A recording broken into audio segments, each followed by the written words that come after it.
Welcome to Proofless, a brand new true crime podcast where we plunge into the heart of mysteries that defy resolution, cases where evidence is scarce, answers are elusive, and the truth hovers just beyond our grasp. I'm your host, Anna Berger, and this is the inaugural episode of Proofless, a series dedicated to unraveling the most perplexing unsolved cases in American history.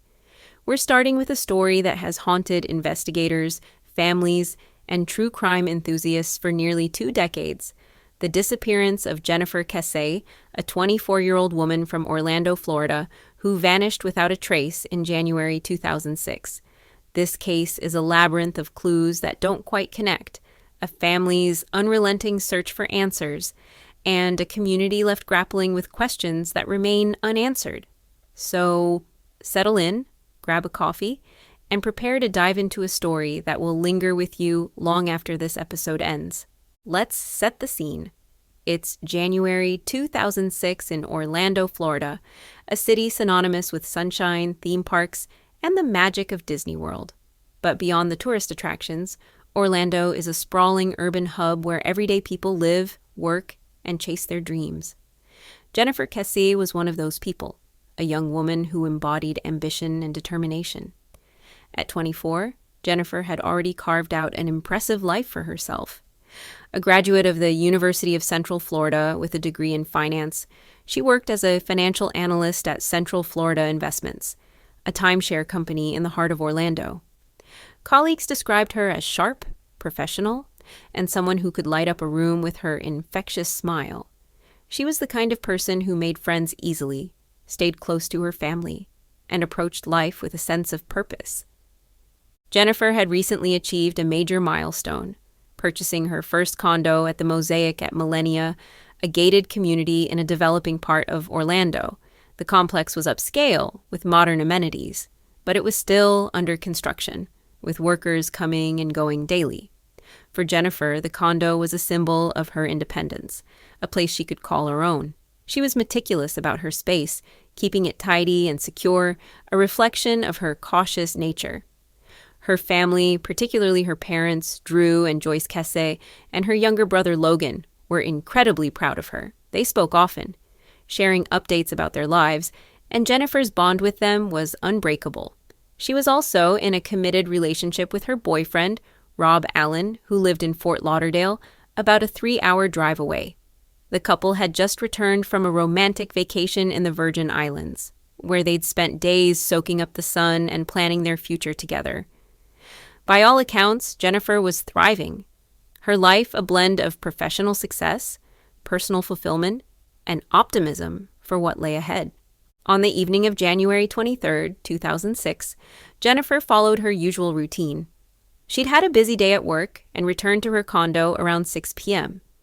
She spoke with her parents by phone, catching up on their day, and then called Rob around 10 p.m. The conversation was typical. Jennifer mentioned she was tired and planned to head to bed early since she had work the next morning. She told Rob she loved him, and they said goodnight. There was nothing unusual in her tone, no hint of distress or worry. To Rob, her parents, and her friends, it was just another Monday night, but it would be the last time anyone heard from Jennifer Kesse. The next morning, January 24th, Jennifer didn't show up for work. This was immediately alarming. Jennifer was the epitome of reliability, always punctual, always professional. Her coworkers tried calling her, but her phone went straight to voicemail. By mid-morning, her boss grew concerned and contacted Joyce Kesse, who was at home in Tampa with Drew. The Kesses were instantly worried. Jennifer wasn't the type to disappear without a word. They jumped in their car and made the 2-hour drive to Orlando, arriving at Jennifer's condo around noon. What they found sent a chill down their spines. The condo was quiet, almost too quiet. Jennifer's bed was unmade, suggesting she'd slept there the previous night. A wet towel hung in the bathroom, and her hairdryer was plugged in on the counter, indicating she'd showered that morning. Her work clothes were laid out neatly, and her makeup was scattered on the sink, as if she'd been in the middle of getting ready for the day. But Jennifer was gone. Her black 2004 Chevy Malibu, which she drove to work daily, was missing from the parking lot. Her phone, purse, keys, and iPod were also nowhere to be found. It was as if she'd stepped out for a moment and never returned. The Kesses knew something was terribly wrong. Jennifer would never leave without telling someone, and she certainly wouldn't miss work without a call. The Kesse family immediately contacted the Orlando Police Department, and a missing persons investigation was launched. At first, the police considered the possibility that Jennifer had left voluntarily. Perhaps she'd taken a spontaneous trip or needed a break, but her family was adamant. Jennifer wasn't the type to run off. She was deeply connected to her loved ones, and her life was rooted in routine and responsibility. The police began canvassing the mosaic at Millennia, interviewing neighbors and security personnel. They learned that the complex, while gated, wasn't entirely secure. Construction workers, many of whom were undocumented, had access to the property, and the area was known for occasional petty crime. Jennifer had told her parents she felt uneasy about some of the workers, who sometimes catcalled her or lingered near her building.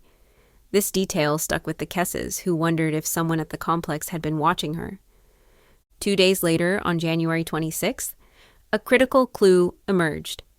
Jennifer's Chevy Malibu was found abandoned in the parking lot of the Huntington on the Green, a low-income apartment complex about a mile from her condo. The car was parked sloppily, taking up 2 spaces, which was out of character for Jennifer, who was meticulous about such things. Inside, the car was pristine. No blood, no signs of a struggle, just a few personal items like a DVD player, a pair of shoes, and some loose change. The police impounded the vehicle and processed it for fingerprints, DNA, and other evidence, but the results were frustratingly inconclusive. The car offered no clear answers about what had happened to Jennifer. Then came the security footage.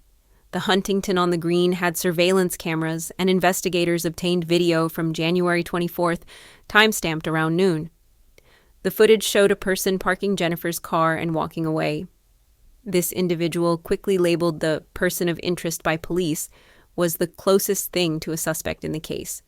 But here's where the frustration kicks in.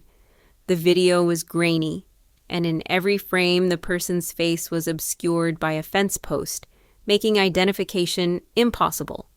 The figure appeared to be between 5 feet 3 inches and 5 feet 5 inches tall, wearing a white shirt, dark pants, and what looked like a helmet or cap. Was it a man? A woman?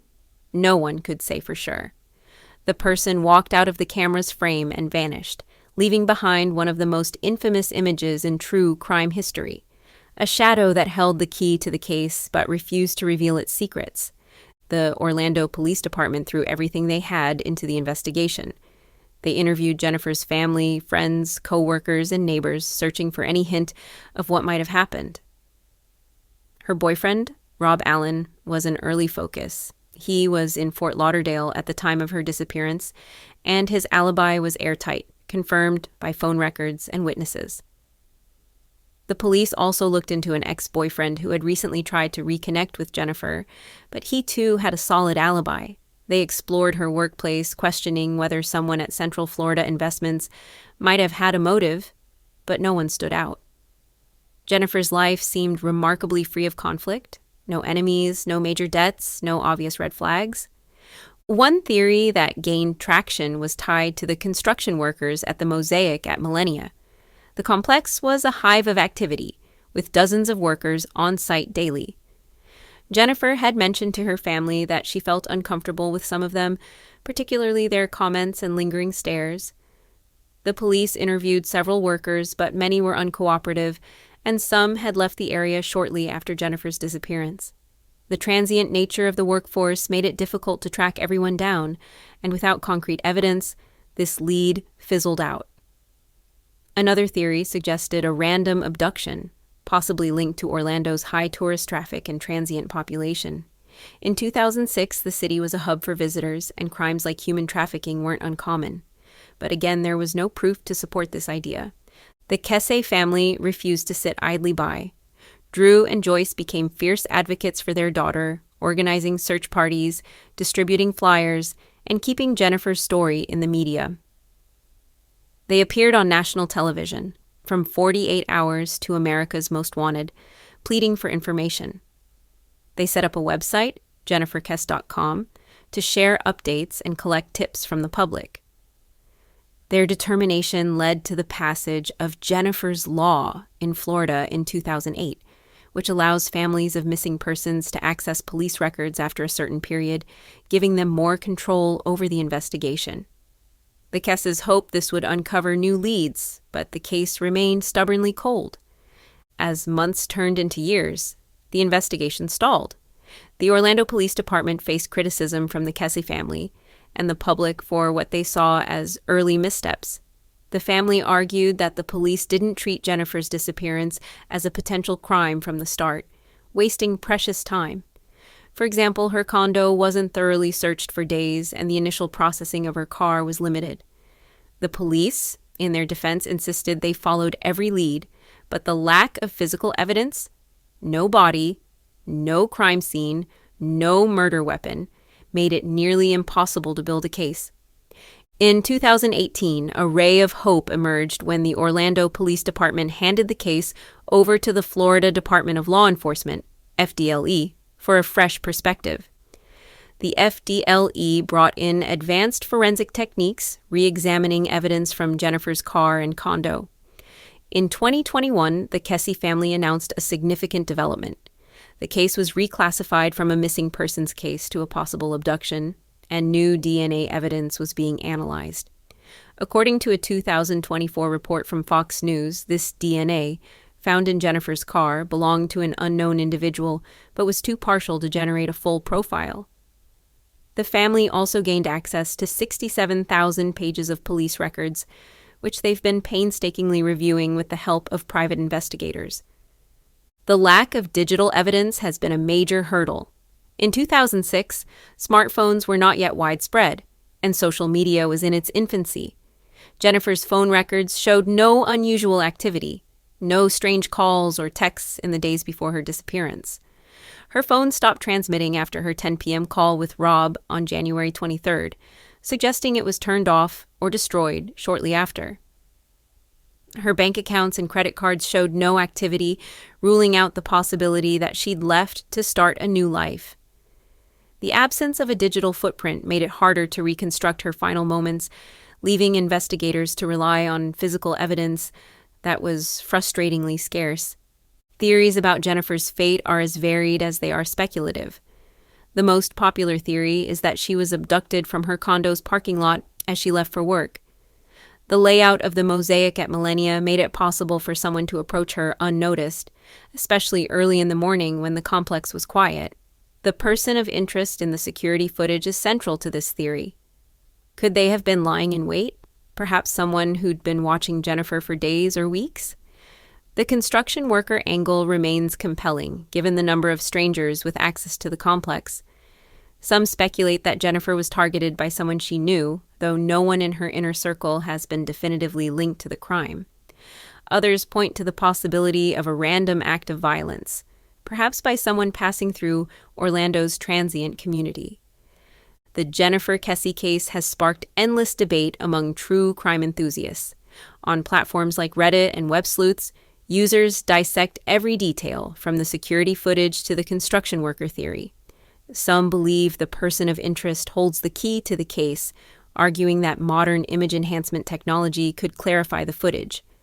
Others criticize the Orlando Police Department, pointing to alleged oversights like failing to secure the crime scene early on, or not thoroughly vetting the construction workers. There's even a fringe theory that Jennifer's disappearance is connected to other unsolved cases in Florida, though no evidence supports this. The emotional toll on the Kesse family has been immense. Drew and Joyce have spoken candidly about their grief, describing it as a wound that never heals. "It's like living in a nightmare you can't wake up from," Drew told CBS News in 2023. They've poured their lives into finding Jennifer, hiring private investigators and funding their own searches. Their son, Logan, who was a teenager when Jennifer vanished, has grown up in the shadow of her absence. The family's resilience is matched only by their frustration with the lack of progress. They've been vocal about their belief that the police mishandled the case, particularly in the critical first 48 hours when evidence might have been freshest. The case has also left a mark on Orlando. In 2006, the city was grappling with rapid growth, and Jennifer's disappearance highlighted vulnerabilities in its developing neighborhoods. The mosaic at Millennia, once seen as a safe haven, became a symbol of how even gated communities could be permeable to danger.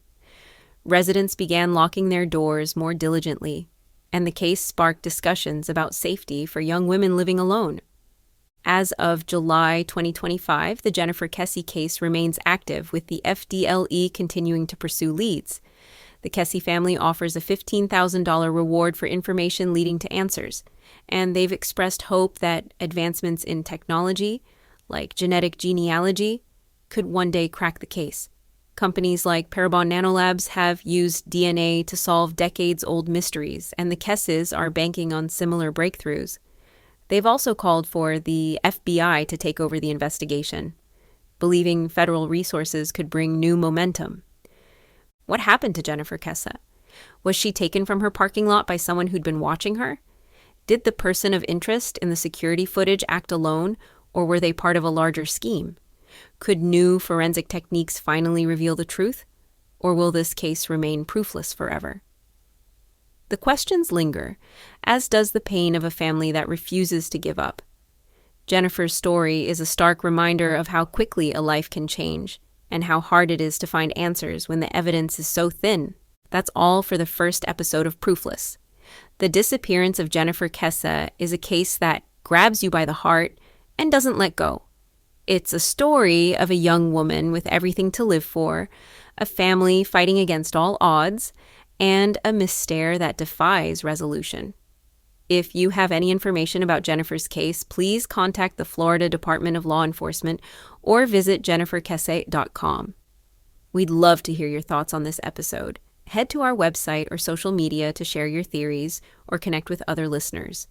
Join us next time as we explore another case where the truth remains just out of reach. Until then, keep searching for answers.